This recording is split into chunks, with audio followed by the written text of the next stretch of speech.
여러분 안녕하세요. 이코노클립입니다. 오늘은 세 가지 뉴스를 준비했는데요. 첫 번째, 올해 집값이 오를까 내릴까? 전문가들도 의견이 완전히 갈렸다는 소식입니다. 두 번째는 호르무즈 해협에서 우리 한국 선박이 폭발한 사건, 그리고 트럼프 대통령이 한국한테 뭔가를 요구했다는 얘기를 다뤄볼 거고요.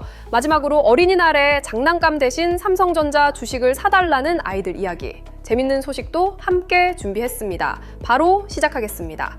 자, 첫 번째 뉴스입니다. KB금융지주 경영연구소가 이번에 2026 KB 부동산 보고서라는 걸 발표했어요. 이게 뭐냐면 부동산 전문가, 공인중개사, 프라이빗 뱅커 이런 분들 700여 명한테 올해 집값이 어떻게 될 것 같냐고 물어본 건데요.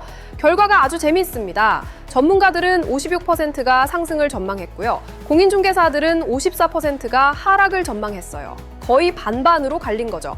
그런데 더 놀라운 건 뭐냐면 올해 1월에 조사했을 때는 전문가 81%, 공인중개사 76%가 모두 상승할 거라고 봤거든요. 불과 서너 달 사이에 분위기가 확 바뀐 겁니다. 왜 이렇게 된 걸까요? 여기서 중요한 게 뭐냐면요. 지금 서울 부동산 시장에서 아주 독특한 현상이 나타나고 있어요. 이거를 초양극화라고 부르는데 같은 서울인데도 지역마다 완전히 다른 흐름을 보이고 있는 거예요. 한국부동산원 자료를 보면 3월 넷째 주 기준으로 서울 아파트 매매 가격이 0.06% 상승했는데요. 그런데 자세히 들여다보면 강남 3구, 그러니까 강남 서초 송파, 그리고 용산구는 5주 연속으로 가격이 내리고 있어요. 반면에 나머지 18개 구는 전부 다 올랐습니다. 핵심지는 빠지고 외곽은 오르는 완전히 두 갈래로 나뉜 거죠. 이게 왜 이런 현상이 생겼냐면 오는 5월 9일에 시행되는 다주택자 양도소득세 중과 때문이에요. 쉽게 말해서 집을 여러 채 가진 사람들이 집을 팔 때 세금을 훨씬 많이 내야 하는 제도가 시작되는 건데요. 이걸 앞두고 특히 15억 원을 기준으로 집값 추세가 확 갈린 겁니다. 비싼 집을 여러 채 가진 분들이 세금 폭탄 맞기 전에 매물을 내놓기 시작한 거예요. 실제로 서울 아파트 매물이 지난해 말 대비 33%나 늘어났습니다. 강남 쪽 고가 아파트가 쏟아져 나오니까 그 지역은 가격이 눌리고 있는 거고 반대로 상대적으로 가격이 낮은 외곽 지역은 여전히 수요가 있으니까 오르고 있는 거죠. 그럼 수도권은 어떨까요? 수도권 집값에 대해서는 아직 상승 전망이 우세하긴 합니다. 하지만 전문가의 경우 1월 93%에서 72%로, 공인중개사는 84%에서 66%로 상승 전망이 확 줄었어요. 상승하더라도 1에서 3% 정도로 보는 시각이 많았고요. 비수도권은 상황이 더 안 좋습니다. 전문가 59%, 공인중개사 53%가 하락을 예상했어요. 지방은 아직 힘든 시기가 이어질 거라는 거죠. 자, 여기서 숫자 하나 짚어볼게요. 지난해 서울 아파트 매매 가격이 11.3% 올랐거든요. 전체 주택은 7.4% 상승이었고요. 특히 송파구가 24%, 성동구 23%, 강남구 21% 올랐어요. 이런 특정 지역들이 20% 이상 뛰면서 전체 평균을 끌어올린 거예요. 이런 초양극화가 올해 좀 완화될 수 있다는 게 이번 보고서의 핵심 메시지인데요. 매매 가격 상승 요인으로는 주택 공급 부족과 공사비 상승에 따른 분양가 인상이 꼽혔고, 하락 요인으로는 대출 규제에 따른 자금 조달 어려움이 가장 많이 지목됐습니다. 수도권 주택시장 안정화 시기에 대해서는 전문가 65%, 공인중개사 62%가 올 하반기에서 내년 사이로 봤고요. 비수도권은 2028년이 돼야 회복될 거라는 의견이 많았습니다. 그리고 재미있는 데이터가 하나 더 있는데요. 서울 아파트 거래에서 30대 이하 매수자 비중이 이전 상승기의 38.2%에서 36%로 줄었고, 40대 비중은 28.4%에서 32%로 늘었어요. 집값이 너무 많이 오르니까 상대적으로 자산이 많은 40대가 시장의 핵심 수요층이 된 거죠. 젊은 세대는 집 사기가 점점 더 어려워지고 있다는 뜻이기도 합니다. KB경영연구소 강민석 박사는 최근 주택시장이 진정세를 보이고는 있지만 공급 부족과 공사비 인상 같은 불안 요인이 여전히 잠재해 있다면서 수도권 공급 확대와 부동산 세금 관련 정부 정책이 앞으로 시장 흐름을 결정할 핵심 변수가 될 거라고 설명했습니다. 두 번째 뉴스로 넘어가겠습니다. 좀 긴장감 있는 소식인데요. 호르무즈 해협에서 우리나라 선박이 폭발하는 사건이 발생했습니다. 지난 4일 아랍에미리트와 맞닿은 호르무즈 해협 내측 해상에서 HMM 소속 중소형 벌크 화물선인 나무회서 폭발음과 함께 기관실 좌연 쪽에서 화재가 발생했어요. 다행히 선원들이 즉각 이산화탄소를 방출하는 방식으로 진화에 나서서 약 4시간 만에 불길을 잡았고요. 선박에 탑승 중이던 우리 국적 선원 6명을 포함한 전체 24명 선원 모두 피해를 입지 않았습니다. 그런데 문제는 이 사고의 원인이에요. 아직 정확한 원인이 밝혀지지 않았거든요. 선박 자체 폭발인지 아니면 외부에서 뭔가가 날아와서 맞은 건지 아직 불분명한 상황입니다. HMM 관계자도 외부 피격 여부와 내부 요인에 따른 폭발인지 여부는 아직 확인되지 않았다고 밝혔어요. 현재 HMM은 예인선을 투입해서 사고 선박을 인근 두바이항으로 이동시키는 방안을 추진 중인데 이 예인 작업에만 수일이 걸릴 것으로 보입니다. 선박이 자력으로 운항이 불가능한 상태라서 기관실 내부를 직접 점검해야 정확한 원인을 알 수 있는데 그러려면 이산화탄소를 먼저 제거해야 하고 그 작업이 끝나야 사람이 들어갈 수 있거든요. 자, 여기서 국제 정치적으로 민감한 부분이 나옵니다. 도널드 트럼프 미국 대통령이 이 사건에 대해 이란을 직접 지목한 거예요. 트럼프 대통령은 자신의 소셜미디어 트루스 소셜에서 이란이 한국 화물선을 비롯해 프로젝트 프리덤과 관련 없는 나라들의 선박에도 공격을 가했다고 주장했습니다. 그러면서 이제 한국이 이 작전에 합류할 시기인 것 같다고 한국의 동참을 요구했어요. 이게 무슨 얘기냐면 미국이 주도하는 호르무즈 해협 자유항행 작전에 한국도 군사적으로 참여하라는 요구인 거죠.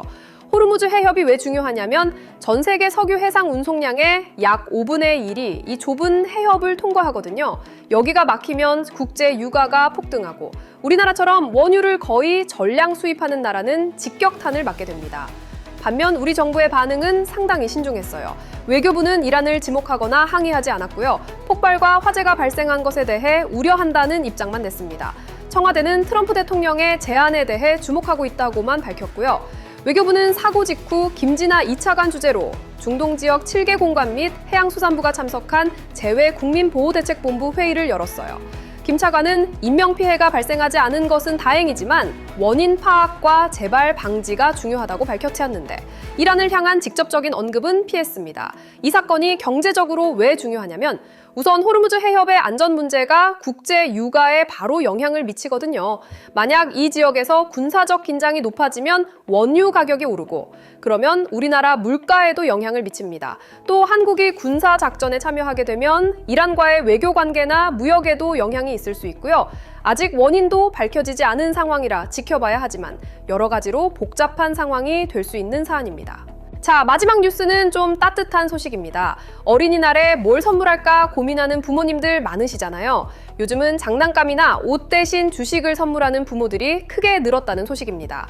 한 온라인 커뮤니티에 어린이날 선물로 삼성전자 사달래요라는 글이 올라왔어요. 아이한테 금 사줄까 주식 사줄까 물어보니까 주식이 좋겠다고 삼성전자 사달라고 하더라는 거예요. 요즘 아이들이 벌써 주식을 알고 있다는 게 시대가 참 변했다는 느낌이 들죠. 실제로 숫자를 보면 정말 놀랍습니다. 대신증권이 분석한 자료에 따르면 지난달 0세에서 9세 어린이의 주식 계좌 개설 증가율이 올해 1월 대비 119.2%에 달했어요.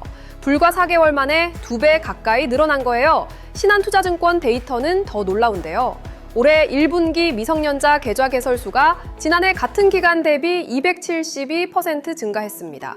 거의 4배 가까이 늘어난 거죠. 미성년자 계좌의 평균 잔고가 약 1,000만 원이라고 하니 소액이 아니라 꽤 진지하게 투자하고 있는 거예요. 그럼 부모들이 아이들한테 어떤 주식을 사주고 있을까요? KB증권이 주식 선물하기 서비스를 통해 만 18세 이하 미성년 자녀에게 선물한 종목을 분석했는데요. 압도적인 1위가 삼성전자였습니다. 전체 미성년자 주식 선물 건수의 56.3%가 삼성전자였어요. 절반을 넘은 거죠. 왜 이렇게 삼성전자에 몰리느냐? 삼성전자가 올해 초부터 84%가량 급등했기 때문이에요. 코스피도 사상 최고가인 6,930, 6.99를 기록하면서 주식시장 전체가 불장 분위기잖아요. 이런 상황에서 안전하면서도 성장성이 있는 종목으로 삼성전자를 선택한 거죠. 2위부터는 기아가 6.5%, 카카오가 6.1%, HLB가 3.7%, 에코프로비엠이 3.6% 순이었어요. 재밌는 건 또 다른 반도체 대장주인 SK하이닉스는 1.5%밖에 안 됐다는 건데 이건 한 주당 가격이 140만 원을 넘어서 부담이 되기 때문인 것 같아요. 아이한테 선물하기엔 좀 비싸니까요. 반면 예전에 인기 있었던 어린이 펀드는 관심이 줄어들고 있어요.